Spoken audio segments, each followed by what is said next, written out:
Family and friends of Sandra Olrich stopped off in Canastota this morning on their way to Albany to meet with state lawmakers.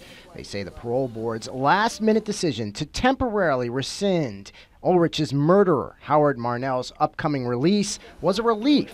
But they now want to make sure Marnell stays behind bars for good. People such as like this going free without some type of public input, this affects our community as a whole, not just myself and these people behind me, but our community.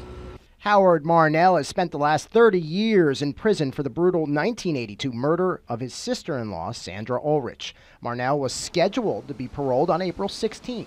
Olrich's sister, Lori Tilley, says the family was not fairly represented at Marnell's last parole hearing, and they want that to change. The fact that we are not able to be at the parole board hearing is a big issue, I think that alone would keep someone in jail a lot longer, just so that the committee could see the impact. For Sandra Olrich's family and friends, a new parole hearing for Howard Marnell brings a sigh of relief, but also concern that the man who brutally beat and stabbed Sandra Olrich to death could still one day be a free man. In a way, there's more anxiety because it extends it longer than the not knowing, but at least we know that we'll have another month of safety.